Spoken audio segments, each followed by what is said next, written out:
estou aqui em Canterbury, ao lado da estátua do rei Ethelberto de Kent, o primeiro rei cristão de toda a Inglaterra, também celebrado como o Bretwalda, que significa o Senhor Supremo dos ingleses. Obrigado por assistir ao vídeo. A história de Ethelberto de Kent não começa com o próprio Ethelberto.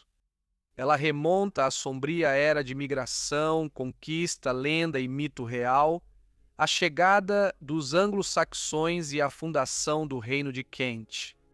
Segundo Beda, Ethelberto era descendente direto de Engisto, o lendário herói de guerra que, junto com seu irmão Horsa, teria conduzido os saxões pela primeira vez à Grã-Bretanha. Beda apresenta a linhagem de Ethelberto da seguinte forma.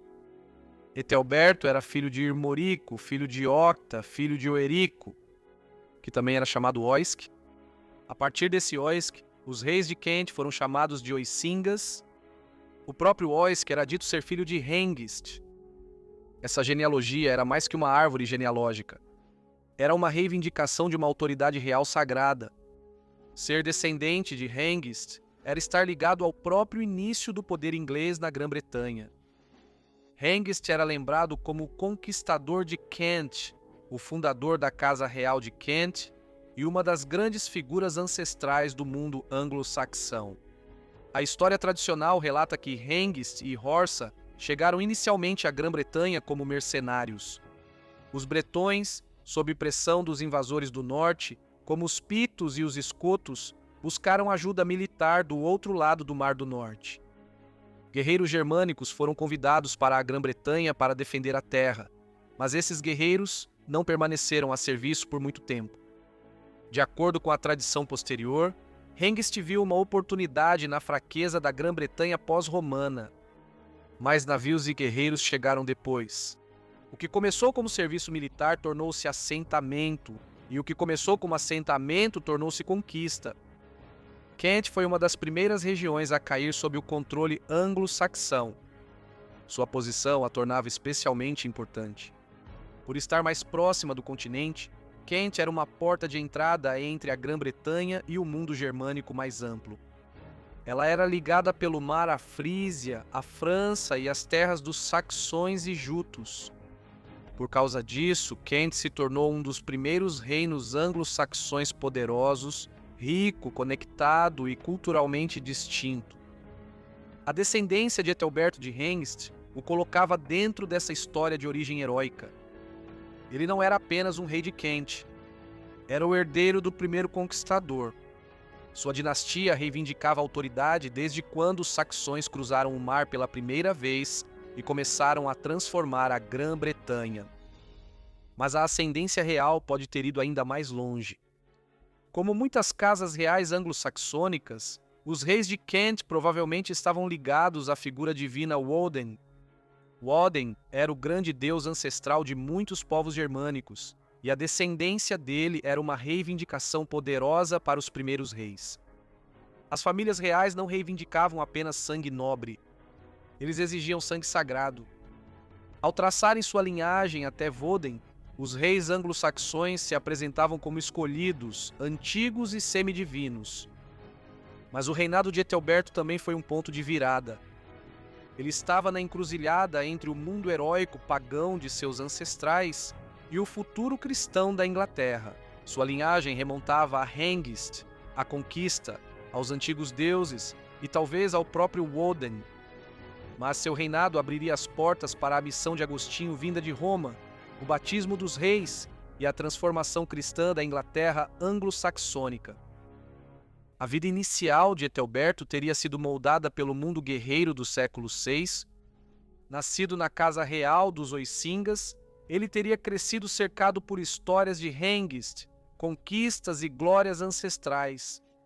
Como filho do rei Irmorico, ele provavelmente foi treinado desde jovem nas habilidades esperadas de um príncipe anglo-saxão: liderança, lealdade, diplomacia, generosidade e guerra. Kent era um dos reinos mais ricos e conectados da Grã-Bretanha, com fortes laços com o continente. Então, Ethelberto também pode ter sido exposto à influência franca, ao comércio e a costumes estrangeiros desde cedo. Antes de se tornar o rei cristão lembrado por Beda, ele foi criado como um herdeiro real pagão no mundo dos salões de banquetes, guardas armados, reis rivais e a constante luta pelo poder. A ascensão de Ethelberto ao trono de Kent ocorreu em uma época em que a Inglaterra anglo-saxônica ainda estava dividida em reinos rivais, cada um lutando por terras, tributos e domínio.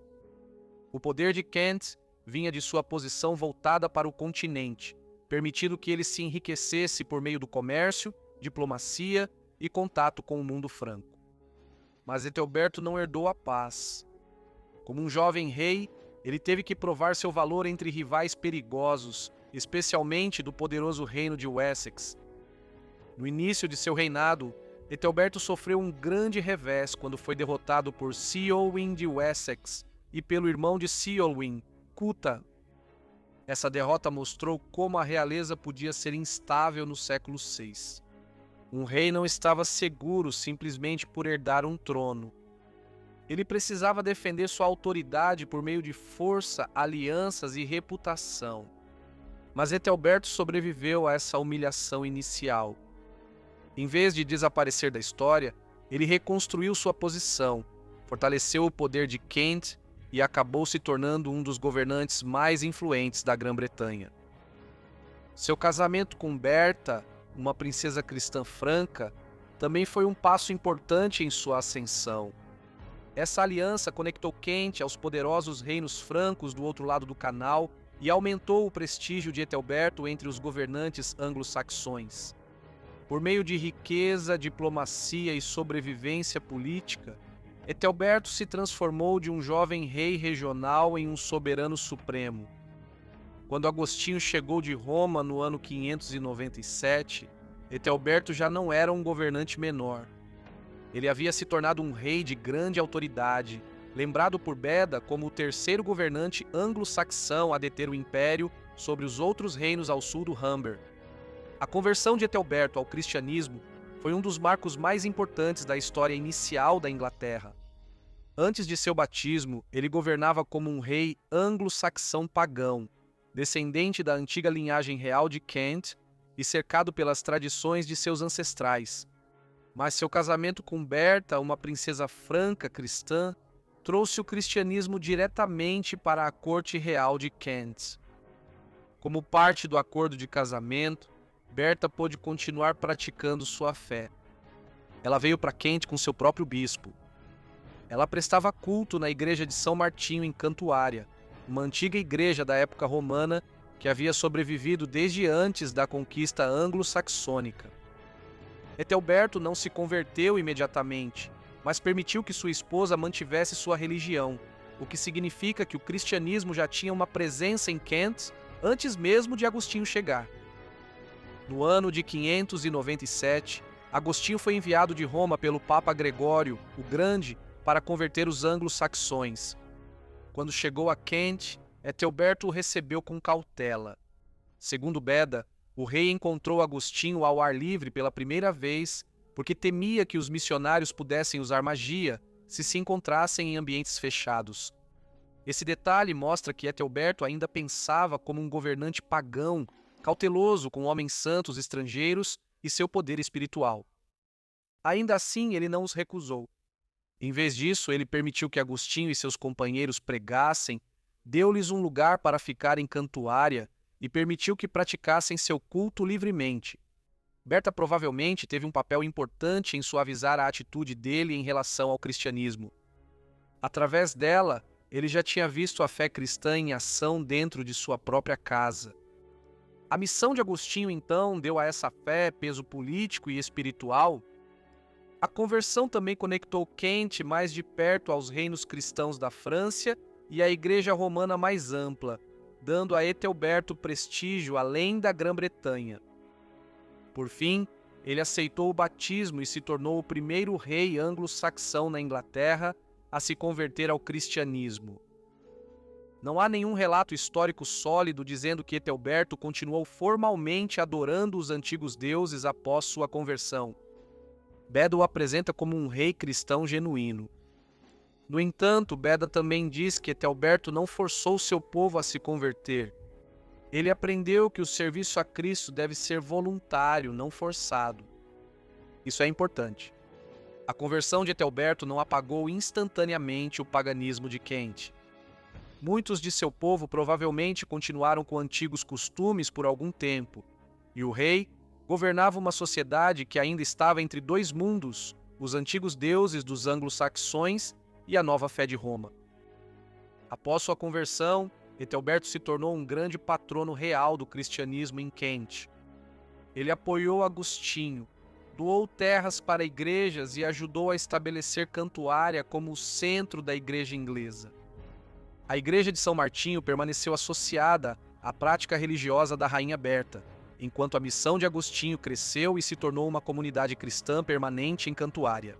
Ethelberto, portanto, não foi apenas mais um governante convertido. Ele foi a ponte entre a Inglaterra pagã e a Inglaterra cristã. Através de Berta, Agostinho e sua própria sabedoria política, ele se tornou o primeiro grande rei cristão dos anglo-saxões. Seu reinado marcou o início de uma transformação que acabaria por remodelar todos os reinos ingleses. Ethelberto de Kent é lembrado como um dos grandes soberanos da Inglaterra anglo-saxônica. Beda diz que ele foi o terceiro governante a exercer supremacia sobre os outros reinos ao sul do Humber, colocando-o nessa tradição. Mais tarde, associado ao título de Bretwalda, uma palavra frequentemente entendida como grande governante ou governante da Bretanha. O poder de Ethelberto veio primeiro do próprio Kent. Kent era o mais antigo, rico e prestigioso dos reinos anglo-saxões. Sua localização o tornava poderoso. Sua identidade cristã lhe deu um novo tipo de realeza. Os primeiros Bretwaldas eram vistos como guerreiros e conquistadores, mas a supremacia de Ethelberto foi diferente. Ele se tornou um governante cuja influência se espalhou por meio da lei, da diplomacia e da fé. Sua corte se tornou o centro de onde o cristianismo romano entrou nos reinos anglo-saxões. O Código de Leis de Ethelberto também mostra a força e a sofisticação de seu reinado. Suas leis são as mais antigas leis escritas sobreviventes em qualquer língua germânica. Isso foi uma grande conquista. Isso mostra que ele não governava apenas pela força, mas por meio de uma autoridade real organizada. Ao promulgar leis escritas, ele se apresentou como um rei capaz de moldar a sociedade, proteger a igreja e defender a justiça dentro de seu reino. Esse tipo de autoridade ajudou a diferenciá-lo de outros governantes de sua época. Então, Ethelberto foi considerado Bretwalda porque ele combinava várias formas de poder ao mesmo tempo. Ele governou um reino rico e antigo. Ele tinha fortes conexões continentais. Ele ascendeu após o declínio dos antigos senhores militares. Ele ganhou prestígio através de seu casamento franco e se tornou o protetor da missão de Agostinho. Ethelberto morreu em 24 de fevereiro do ano 616, deixando para trás um reino transformado, mas ainda não seguro. Ele foi sucedido por seu filho Eadbald, cujo início de reinado revelou o quanto a missão cristã ainda era frágil. Segundo Beda, Eadbald havia aceitado o cristianismo, mas voltou à antiga fé pagã após a morte de seu pai. Ele chocou a igreja ao se casar com sua madrasta, uma união proibida pela lei cristã, e ao recusar o batismo. Para os missionários que haviam depositado suas esperanças na proteção de Ethelberto, esse foi um momento perigoso. A crise não parou em Kent. Mais ou menos na mesma época, Ceorberto, o rei cristão dos saxões orientais, também morreu.